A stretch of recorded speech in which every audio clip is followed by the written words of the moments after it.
All right, everybody. Welcome. I'm a little stilted because I'm not on the laptop still. I have to wait until Monday to get the new replacement. So things are going to be kind of like a little stodgy here. But welcome to another episode of the Saturday Spiritualist. This should be episode 8, I believe. Yeah, episode 8. Last couple weeks we were getting into the some practical applications. We are getting into some divination techniques like numerology and tarot. And this week we're getting back on track. We're gonna get back into other spiritualities and things that you might not know too much about, and in fact that I don't really know too much about. And this is a particularly big one that I honestly I got completely wrong. Like I didn't understand a thing about it. How's it going, James? And also to help me present this one, I have brought along a guest. That's right, I have brought along a guest. Um, So I'm going to go ahead and let him pop himself right in here so you guys can see who's joining the party. I'll guess who it is. Oh, I think he's still muted. Are you still muted? What up, y'all? Yeah, There you are. yeah. Yep. You didn't know. You Yeah, guys like, see? who could it be? Who could it be? Could We it got be? the full team here tonight doing some backup on this topic. People are going to be tuning in from last night. They're like, "Didn't I just see these guys last night?" Did you see these yahoos? Um so we were talking earlier today or last night actually after the show went off. We were talking back and forth about what I was going to talk about today. And of course, Rob gave me a few ideas, which were all good ideas, and we threw some things back and forth. And I decided on this one because again, it's one thing that I think I got wrong. I had no idea, like I had preconceptions that were just wrong, and I'll get into that as we get into it. So tonight we're going to be talking about Sikhism. Sikhism. The pronunciation on here is not very good, and I probably should have looked up like a pronunciation key before I got into all this. But I was more concerned with making sure that the broadcast was good before everything else. Um, now Sikhism, you you folks may have seen people out and about with the turbans. A lot of times, that's a pretty it's a giveaway that they're part of the Sikh religion. In my case, I was a bit ignorant about that. I don't know if you were back before you found out what they were like, Rob, but for me, I just thought it was an offshoot of Islam. I thought they were related to Muslims, which they aren't, which is like they're not close at all. I mean, they have some similarities, but they also have similarities to Christianity and to Judaism and to even some Buddhism and Hinduism and things in there, but they're very particularly their own thing, which surprised me. I didn't know that. 100%. Mm-hmm. You're right. Hey, James, welcome. Yeah, it's there's very much a monotheistic aspect to Sikhism that I didn't know either. I wasn't really well versed, and I'm still not really well versed in the Indian religions as much as Mm-hmm. I am in like your Abrahamic faiths, your Zoroastrianism.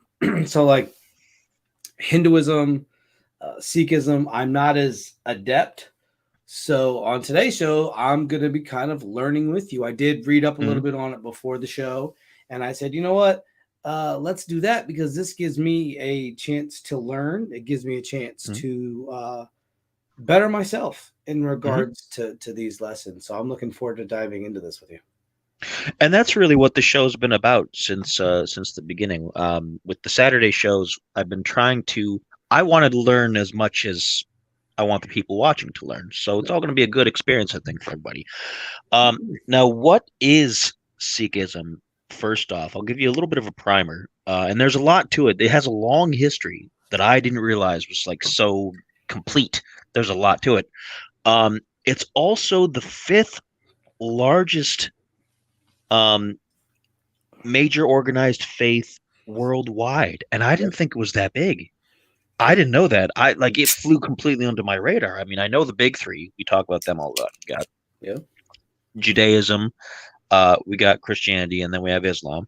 Um, and Sikhism is the most recently founded major organized faith, which means a large organized religion. It's the newest, but it's fifth largest, and there's 25 to 30 million known followers as of the early 21st century, and that's a Yeah. lot of people. You go out and about and you see people with the turbans and things, and you don't realize just how numerous they are. We have them around here. We have them around Akron, Canton area. Um, there's I think we had somebody in politics around here that was a member.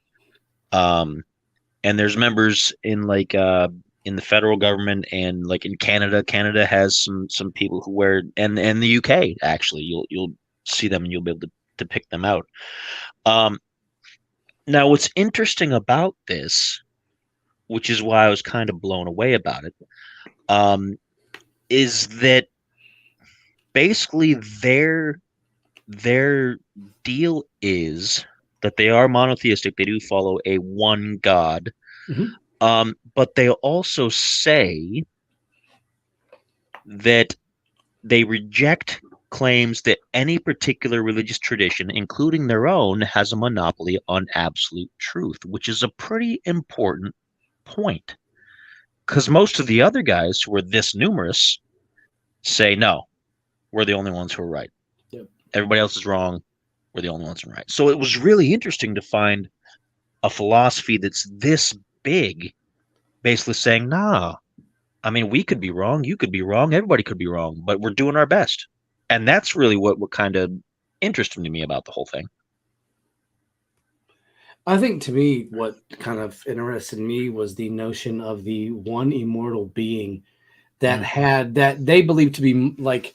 So they said it's kind of a genderless God, but they give it masculine traits with the power being feminine, which is a big concept in most religions. Not every religion, but like a lot of religions has the masculine and feminine.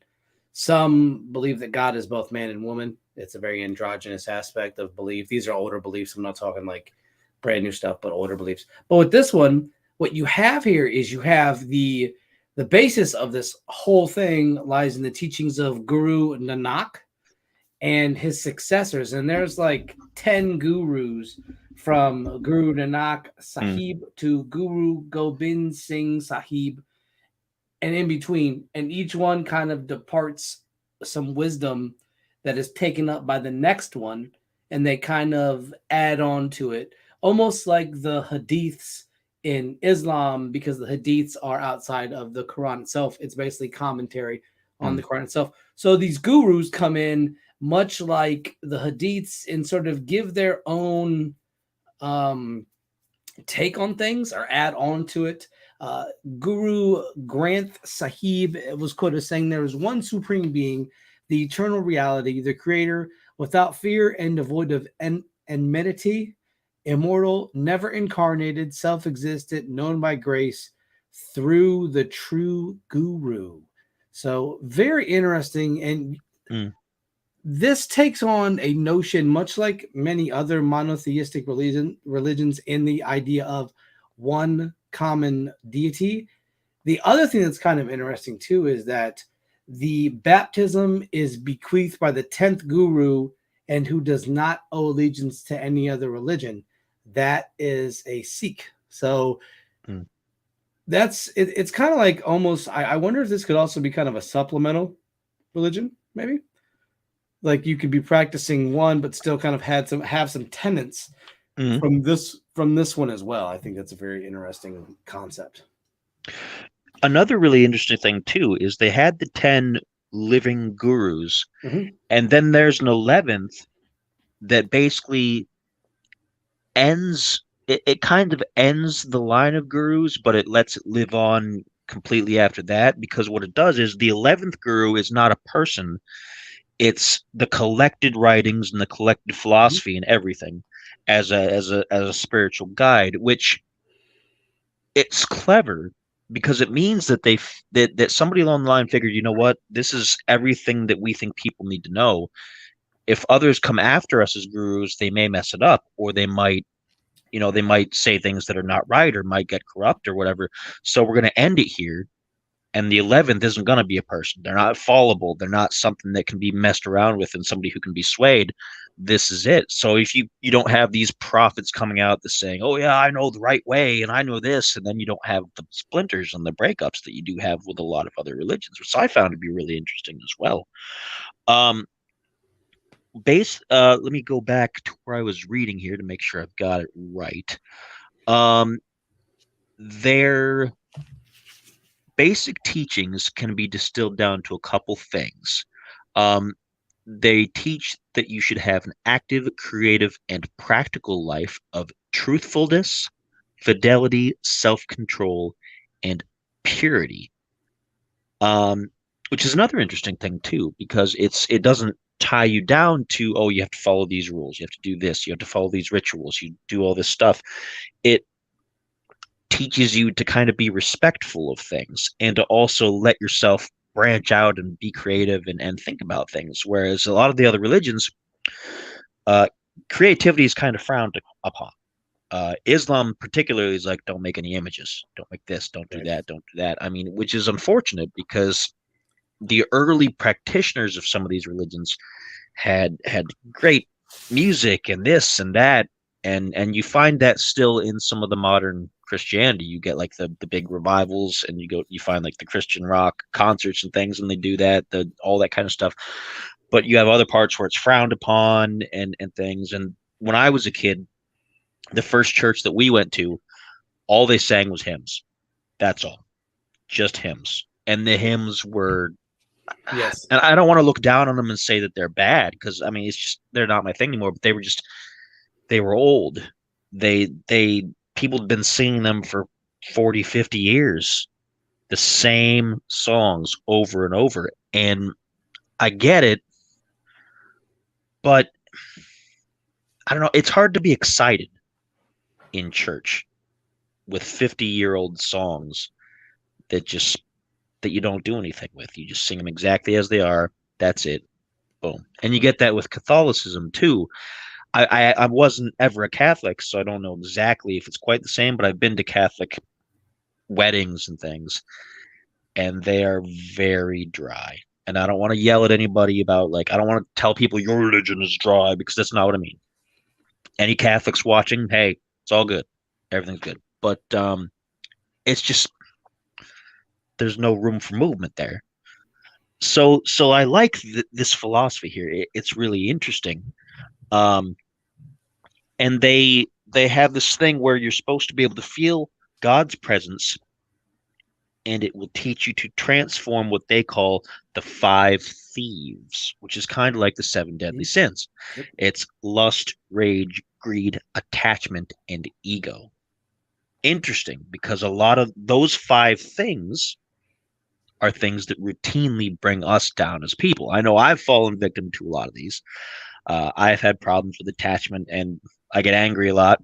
I've had problems with rage when I was younger, not as much now. I still get angry and worked up, as anybody who's followed my regular Facebook knows, but it's not as bad as when I was a much younger person. I had less control over myself then, so I like to think I've come a long way there. But yeah, so all of this, they're things that I really didn't know, and I'm glad I looked it up, because if I hadn't, I kind of would have just gone on being ignorant, being like, oh well, yeah, they're just some more peaceful Muslims. Not to say that Muslims aren't peaceful, but Sikhs tend to be even like more like, and this is why, because that's what they follow. And that's the thing. Another key concept that runs along with the five thieves or the Panch Chor is the Maya, which is a temporary illusion or unreality. And it's one of the core deviations from the pursuit of God and salvation. This is where your worldly attractions come in and give only temporary satisfaction. So, your greed, trying to amass as much money as you feasibly and possibly can, trying to take what isn't yours, and you get caught up in that whirlwind of taking your eyes away from the one true creator.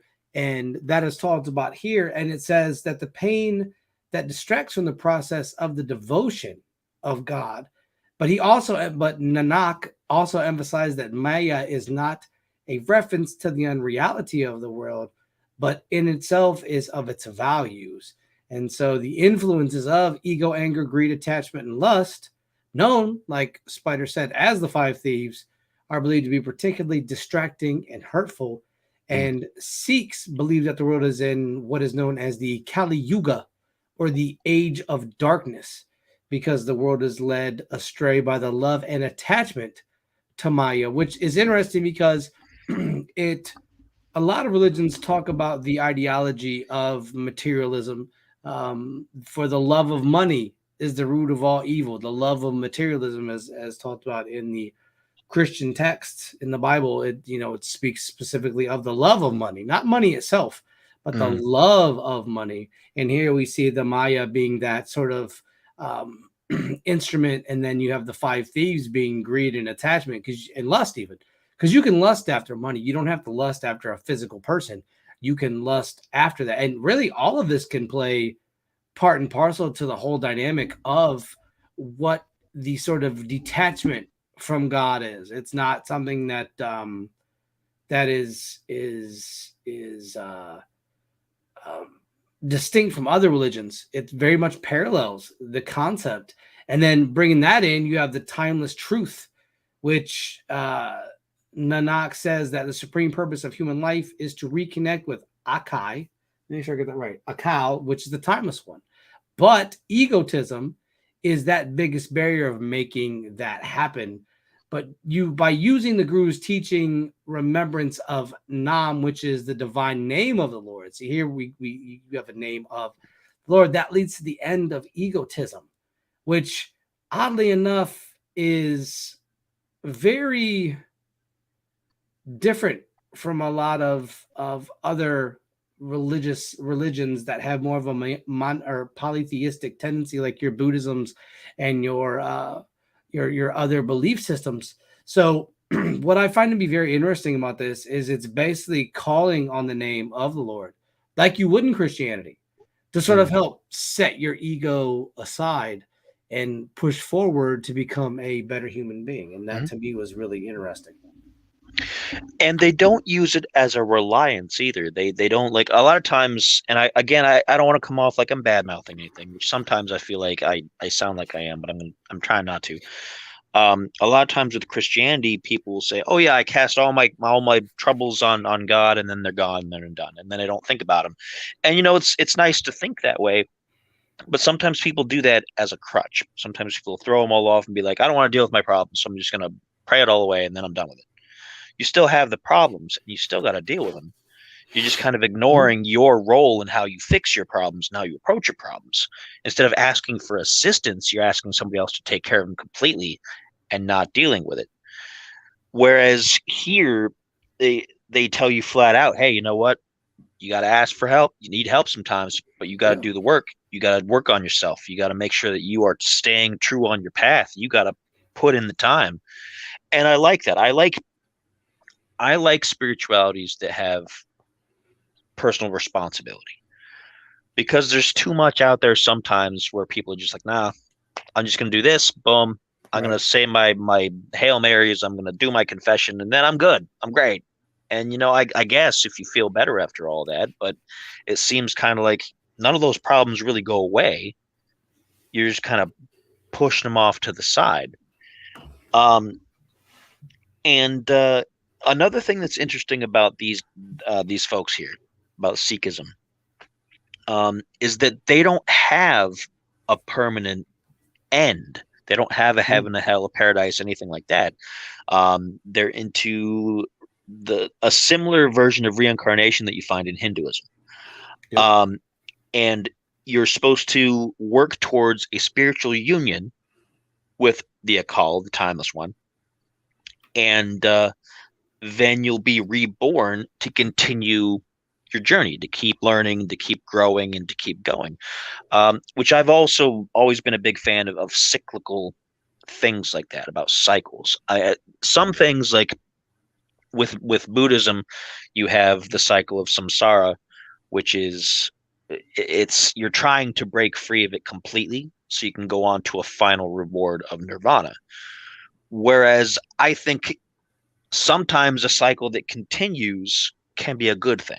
I mean, it's always nice to think like everything's got to end sometime, but it's always nice to imagine that there might be an eternal, like, hey, you know what? I can keep going around. I can keep growing. I can keep learning.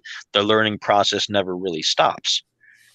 Um, because if you stop learning, then you stop growing. And I think Yes. spiritual wise, that's a great thing. I think you having a spirit that continues to grow forever, or whatever the concept of forever is a great thing. Now, not everybody sees it that way. Of course, Buddhism, the whole point is to break free of that cycle, like I said, and move on to nirvana. And with a lot of your other religions, you're it's breaking free of the trap of the cycle rather than being a part of it. But the Egyptians were kind of like more along these lines too. The ancient Egyptians had the two-part soul, where the one part would go on to its final reward, but the other part would come back, merge with another new soul, and continue like going on, and then split off again. The old soul would merge with another new soul afterwards, keep on going, keep acting Yeah. as a guide. And that's really interesting. Another departure from what I expected when I first looked this up. Because, like I said, I mean, we all have our biases. And a lot of times when you think of Islam and things, you think of in the Middle East, they wear the headscarves and things like that. Unfortunately, there's a lot of derogatory terms in the United States for that, which I'm not going to repeat here, which increased after the World Trade Center and all that. But Sikhism got lumped into that Yeah. by a lot of people Sadly. because they wear the turbans, and the turbans are different. They're not even the same thing, but people saw that and said, "Oh, you blah blah blah blah," and so they had some persecution around that time, which is really unfortunate, and they still do because the United States can be a pretty intolerant place most days of the week, unfortunately. But Yeah. You're right. I'm glad, at least for myself, and I hope you folks out there are kind of learning a little bit about it too, because I've cleared up some misconceptions, I've cleared up some ignorance, and I feel better about it actually. I can identify people now and be like, hey, you know what? I know about that. Yeah. I learned something about that, and I don't have to. I've broken my bias. I've gotten out of my possibly negative headspace by thinking that they were something that they weren't. And I got to commend you on that because, like you, I had some bias about Islam, World Trade Center stuff, and then Mhm. the constant fighting and going off. The only thing I saw was the media and how they were portraying Islamic folks in a more extremist light. Now, I never went so far as to be uh,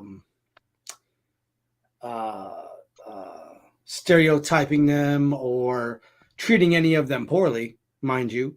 But I definitely had some biases. And then, I just started reading and researching and thinking to myself, these people are no different than we are. They're just out here doing their thing every day, like I'm out here doing my thing every day. Why am I going to hate them? They didn't do anything to me. And I met a lot of great ones while I was in college, and we had great conversations about the Quran and about Allah and all these things, and we weren't too different. So I commend you on sort of shattering your own bias coming Mhm. into this because it's not easy. It's not easy to sort of look inward. And I think right now you're doing what they would do.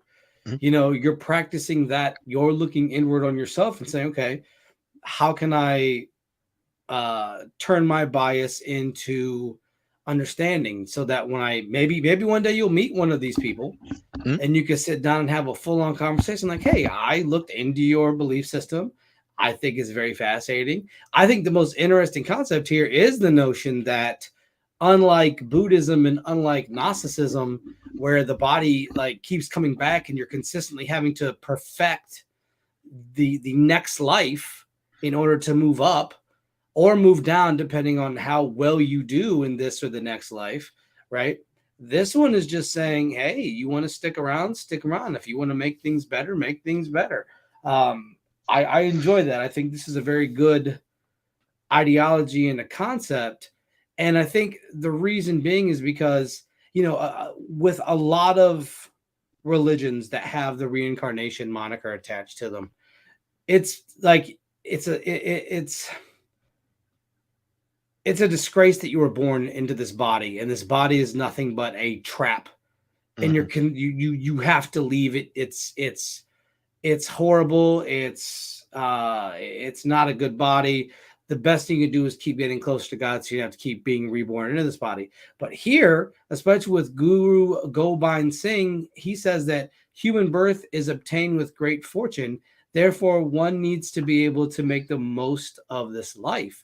As to where other belief systems like Gnosticism or like Buddhism, it's all about having to sort of borderline punish yourself for the wrongs that have been committed. Even if you didn't commit them, your body was made imperfect.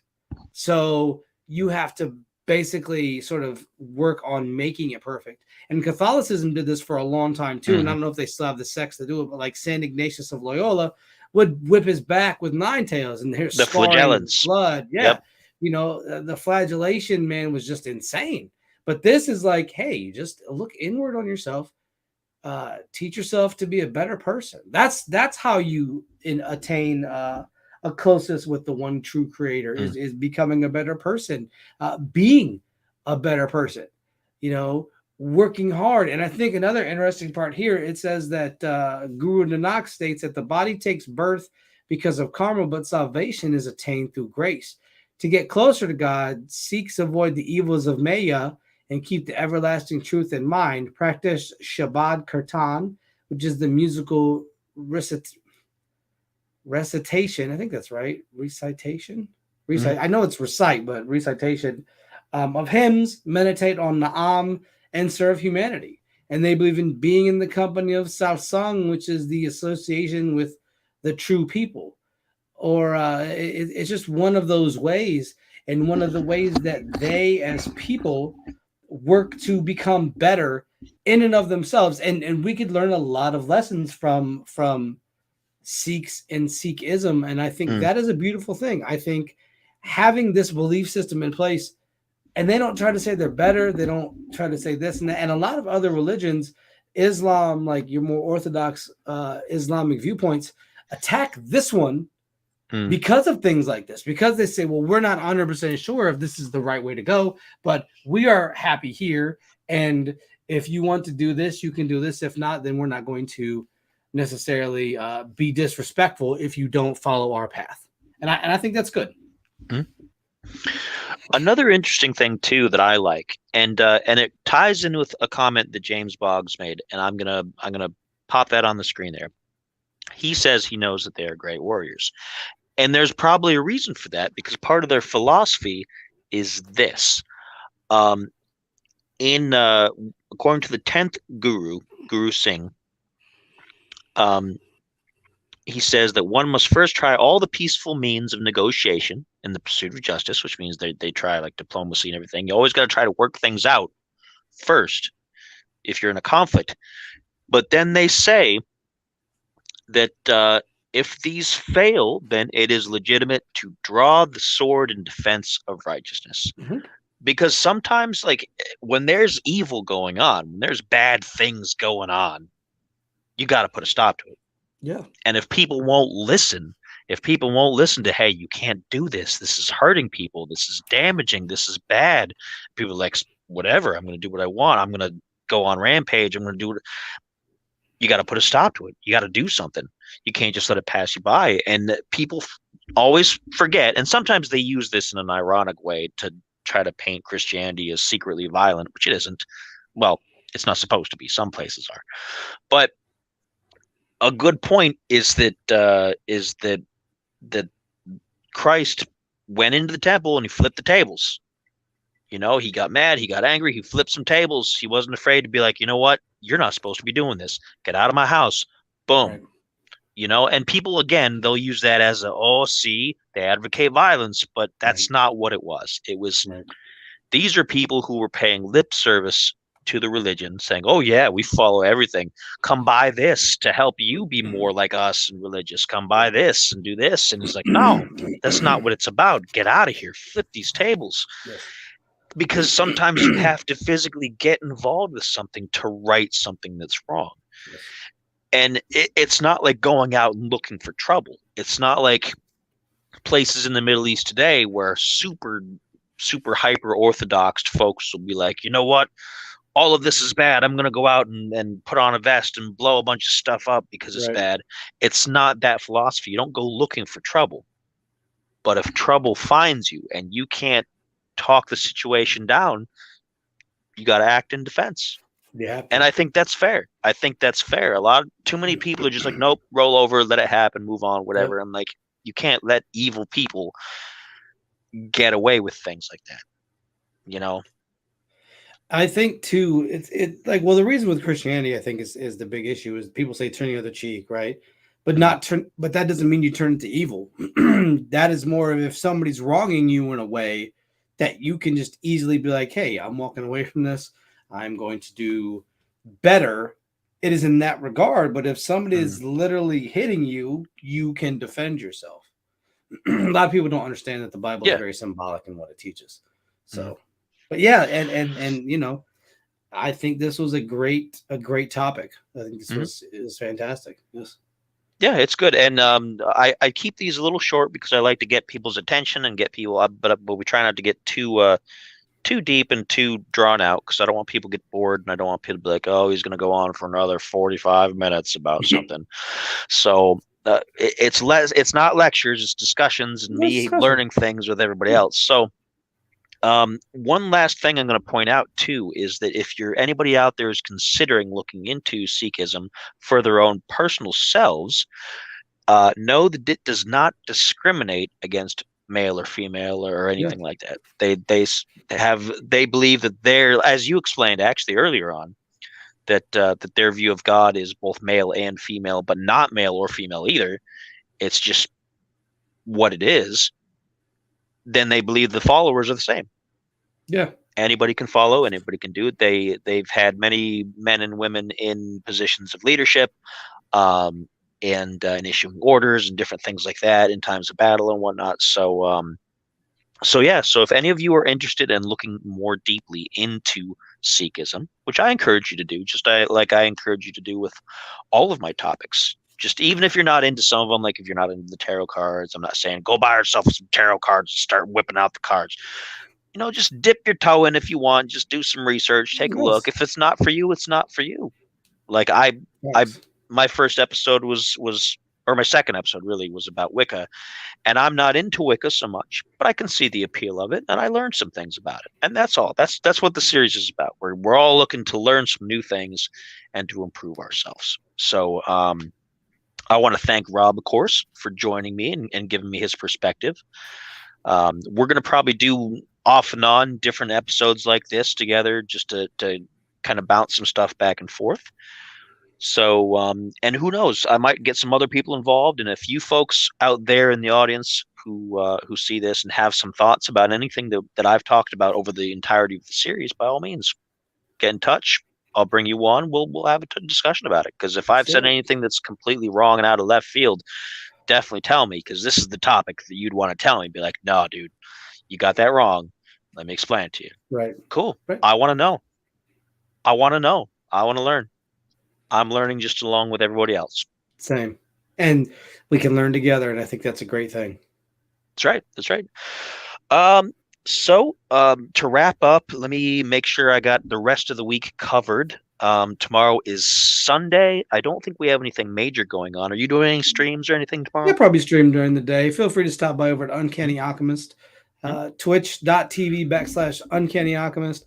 I'll be into something. I don't know, maybe something more laid back. I've been playing a lot of Ghostwire, so maybe some RPG, something like on a good Sunday. Just kind of lay back and just maybe have a coffee with me and come watch me play some Casual. video games for a few hours. Yeah, come hang out with me for a Casual. few hours. So I will be. I don't have any major plans, but I'm going to have the house to myself for a couple of hours because everybody else is going to go to a rock and gem show to buy rocks and gems and things. Uh-oh, Uh, risky which business.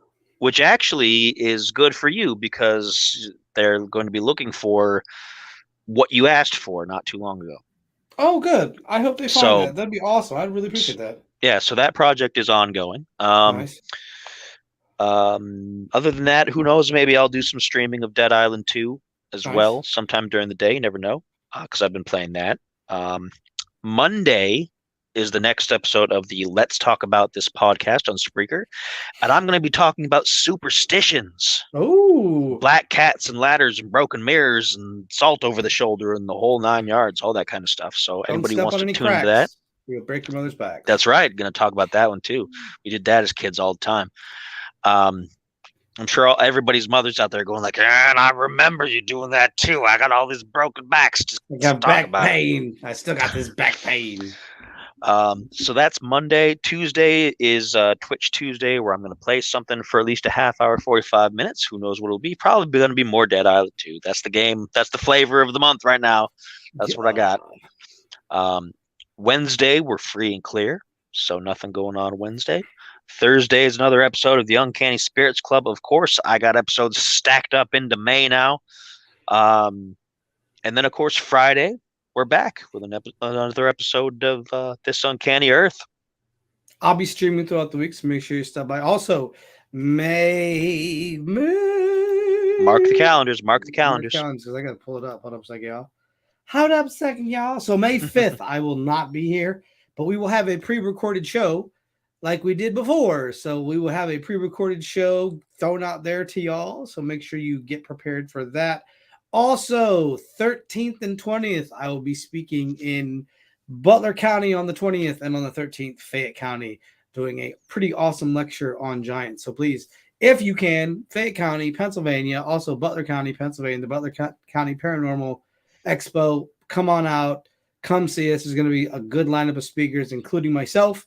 And I've been wanting to do this one since I first went there 2 years ago, and I finally make this dream come true. So the 13th and the 20th, please come out, say hi, shake my hand, say you love giants, say you hate giants. Just come through and support the awesome folks. So that's what we got coming up down the line. So, keep it posted, keep it uncanny. All right, excellent. So thanks everybody for tuning in. Thanks for James in the chat room with your comments, James. questions. Thank you. And I will see you guys next time. As I always say at the end of this show, be well.